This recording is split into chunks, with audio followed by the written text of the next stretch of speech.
Am I the a-hole for getting my boyfriend arrested? I'll just get straight to it. I'm a college student and this is my last semester until medical school. I've never been able to get a loan, so I've worked 5.5 years to get this degree because I have to pay out of pocket, so it takes way longer. I've worked 2, sometimes 3 jobs at a time and barely had a social life.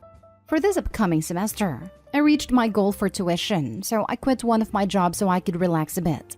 I was a server/bartender at 2 bars and had an office job, so I always have cash hidden in my apartment in my closet in a box. And before the semester starts a week or 2 before, I deposit it so I can pay my tuition. My boyfriend sometimes stays over while I'm there or when I'm not. Since I've been saving for the semester, he's the only one who's been over. I've never told him about the box, but he knows I have to pay for school.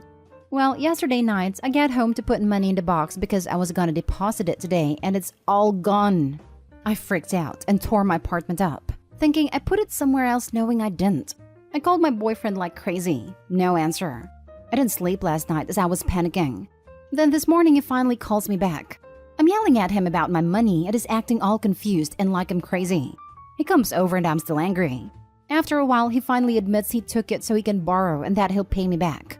Where the heck is he gonna get $14,000 from in 2 weeks? I went into a rage and called the police and reported a theft because that is what he did. Well, it's been hours now, and I guess he got his phone called because his family has been blowing my phone up. And his mother has said some really hurtful and racist things to me. They've been harassing me for the past 6 hours now. It is stressing me out even more, and I hate that I'm feeling bad for him.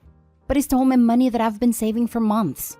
His brother did call and he was respectful and said they'll help him pay it back, and I should just go to the police station with him and tell them I want to drop the charges. But I really don't believe them. I could do that and never get my money back still. I don't know what to do, and I hate that I'm contemplating doing this. I'm just really angry and have been crying all freaking day. Now for the top comments. Do not drop the charges. $14,000 is a huge amount of money. His family are lying. They are not going to pay you back. Your boyfriend's first response was to lie. He only admitted a theft afterwards. They will take off and run, and you'll never see him or any of them ever again. Why would you drop the charges? He stole from you. He deserves to go to prison. Also, if you do drop the charges, it's possible that any insurance you have will be nullified. You might be able to borrow money from somewhere, but they would need to see evidence of your ability to save money. You'll need a police report number as part of this application.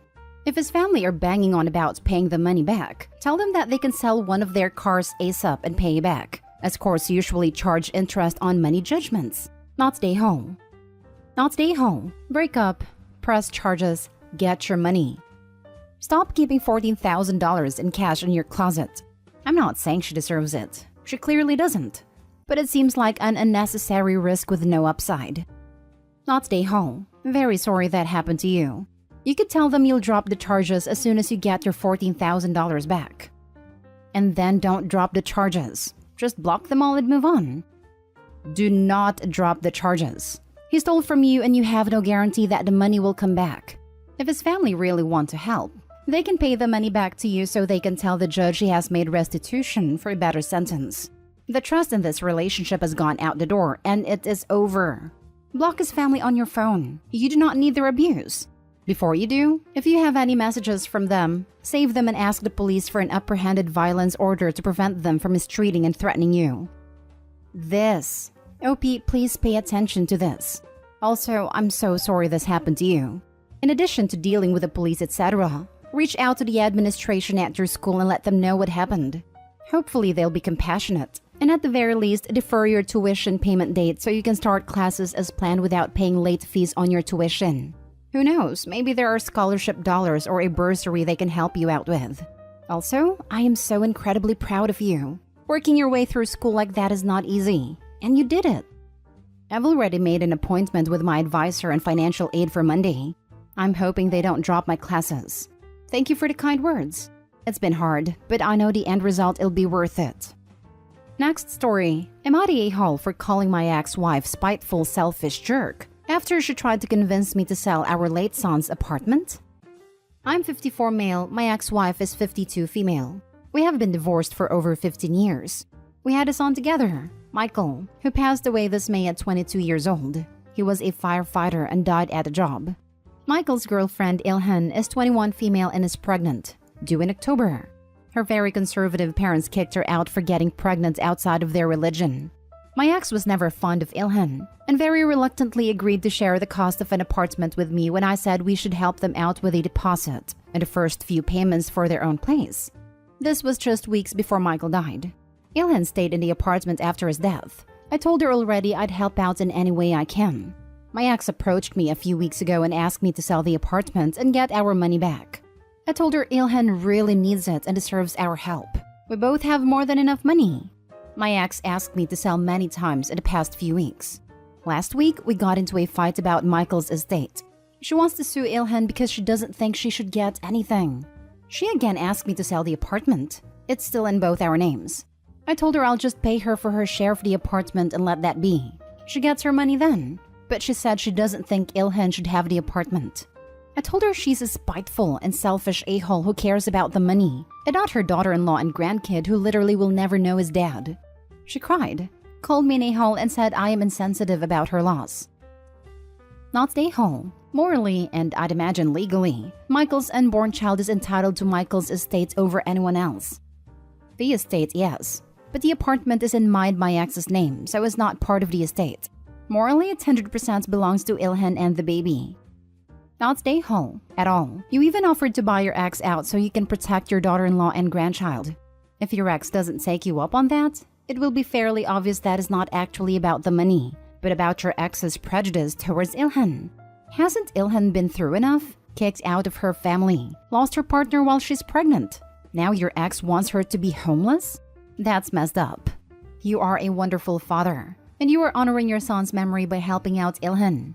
Not a-hole in any way, shape, or form. I'm so sorry for your loss.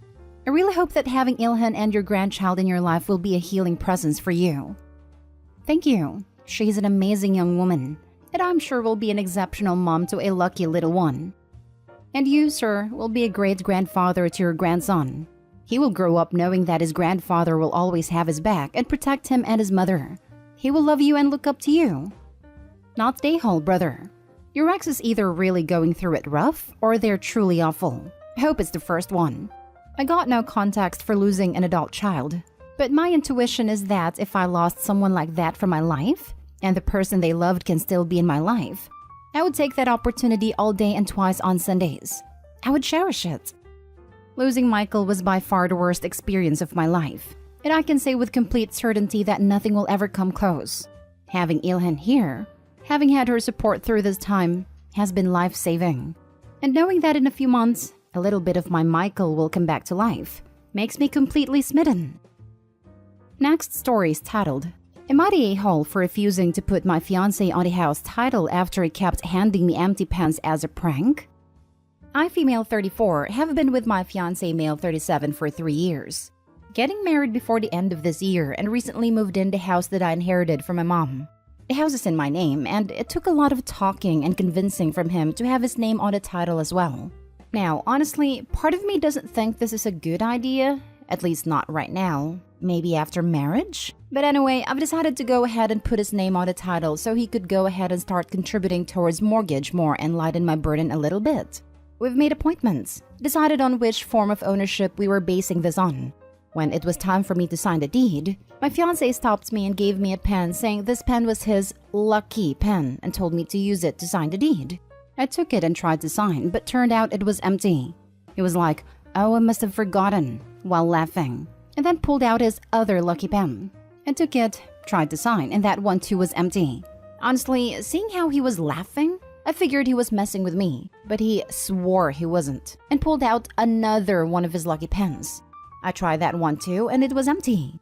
My fiancé started cackling, and I felt humiliated, especially with how the gentleman next to him was staring. I got angry and asked him what that was about, and he said it was a prank. I asked, "Really? Did you really think this was a time for pranks?" He was like, "It's all right. You can use a real pen now." I pushed the paper away and said, "You know what? Never mind, because I no longer want you on the deed." He lost it completely, saying we had a deal and I can't back out of it just like that, and that it was a stupid joke that I took too seriously. We had an argument and I refused to sign the deed, at least not then and there. At home, he blew up again, saying I was the one who delayed the process, and that he already gave me a real pen and all I had to do was sign the damn paper and get it over with. He accused me of looking for an excuse not to have him on the deed, and started a silent treatment saying there's nothing to say till those papers are signed. Did I really take this too seriously? Now for the top comments. Not today, Hall. Red flags all over. 1. He pressured you into putting him on a deed? That's weird unless he has selfish motives. My husband literally suggested he not be on the title to my car to maybe help with the insurance costs. Because we're gonna be married anyway. Why does it matter? 2. He is very immature. You don't behave like that at a serious time like that. He wasted everyone's time.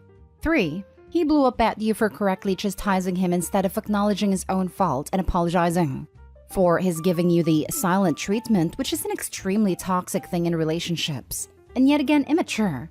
5. He's more interested in getting access to your property than how you felt in the situation. Hun, I implore you to not put him on the deed. And depending on if this behavior is normal for him, I'd give a long and hard thought on if this is really what you want for your future. Not to mention that he went out of his way to humiliate and belittle her publicly when it came time to signing. It wasn't just a prank. It was an extremely petty way for him to try and assert power over her and make her look and feel like the lesser person in the arrangement when she is, in fact, the opposite. This reminded me of my paternal grandfather. He would pull crap like this and act like it was funny. He was also an abusive a-hole to my grandmother, physically and verbally. He was always belittling her and treating her like she was stupid. She was miserable until she ended up in a nursing home after breaking her arm. She refused to cooperate with physical therapy because then she couldn't go home. She literally was happier there than living with him. Hope you don't end up like my grandma. Not the a-hole. You're the a-hole to yourself. He's gonna take half of your house when you break up. Don't do it. Agree. It's like you have a safe full of money in your house and he's asking you to hand over half. You're not even married and this was yours alone before you being a couple. This is not something you built together. It's yours. Don't do it. Yep, they shouldn't be signing a deed. They should be signing a prenup that says the house is hers and maybe they will share in any appreciation, since he will be financially invested. Now for the last story. Am I the a-hole for not wanting to financially contribute to my boyfriend's home repairs even though I live with him? I, 25 female, live with my boyfriend, 28 male. I'm in grad school and work from home full-time. He works full-time. I make $60,000 a year. He makes $200,000 a year. We split bills 70-30. 20% of my income goes to paying for grad school since I have a bartending side gig that I use to cover the expenses of it. We moved in together into an apartment that we both chose, and things were fine. But then when the housing market started getting really bad, he got anxious about not having property in his name and bought one. I didn't really care since we're not married and he can do whatever he wants with his money. Forward a few months and our lease is ending and he waits until 3 days before to tell me we have to move out. They already leased our units because he didn't renew the lease, and we move into the townhouse he bought. I'm an avid DIYer, and my mom is a general contractor and previously an architectural engineer, so I've done tons of home improvement jobs at my mom's house and my childhood home on my own. Kitchen, bathroom, backyard, flooring renovations, etc. My boyfriend is now upset because I told him that not only will I not do any of that at his place, that is only in his name as it should be, I also won't financially contribute to renovations. It would be different if there was structural damage or things in need of fixing, but he just wants updates because the townhouse has all of the early 90s finishes. I have enough on my plate right now with both jobs, grad school, and hella debt. I'm not going to play Bob the Builder in my small amount of downtime, especially when I will never profit from it. He said I'm selfish, I don't care about him and has been acting weird since. Am I the a-hole? Edit. We split all bills 70-30. I pay 30% of every single bill, including mortgage, HOA, and property taxes, outside of grocery and pet care, which I pay 100% of. This doesn't include our personal bills such as car payments, /insurance, /health insurance, etc. I did consider marriage and a future together before the surprise move. Now I'm not as sure. I've told him that, and before we ever closed on a property, we discussed that I would not have anything to do with the rehab projects outside of recommending contractors and materials because I have too much on my plate. Half of his work time is spent golfing to network. I think this is the perfect time for him to learn a new skill himself. I didn't have a say in the location. Style edge anything regarding the townhouse. I don't consider it ours in any way, shape, or form. It's in a city where I'm an extreme minority, and I've already made it clear that I'm not willing to live here more than 2 years. Not stay home. He sprung a move on you with 3 days' notice? He's asking you to financially contribute to a property you don't have any stake in? He's calling you selfish when he makes triple your salary and you're in school and working full-time. Be careful, OP. Yeah, I've told my mom everything so that she knows if I ask for money to move out in the case of an emergency, we have a plan set up. I don't know. Ever since the last minute's move out, I haven't trusted him very much. He claims he just forgot to renew the lease, and with the price hike our apartment did, it only made sense to move. I agreed at the moment because I don't want to think about it and had exams, and it does save us both more money. But I would never agree to live with a man on a property they own in any other case. He claims he just forgot to renew the lease, but also was simultaneously purchasing a condo at the same time he was forgetting to renew the lease, and never once mentioned finding a lender, tracking down all his pay stubs for pre-approval, touring houses, putting in an offer, or scheduling an inspection. Girl, your mistrust is well placed. I don't know what his endgame is here, other than assuming he had a built-in free contractor, but I'm side-eyeing him hard. Not stay home. You have a ton on your plate already. And to be honest, it's his place. He could tell you to leave tomorrow and you'd be out the money and the work. Exactly. That's why I refuse to. With my mom's properties, it's different. I'm her only child and they'll be mine one day no matter what. And if we break up, I have a place to go live rent-free. But if I helped to the percent that he wanted, I wouldn't even be able to save any money.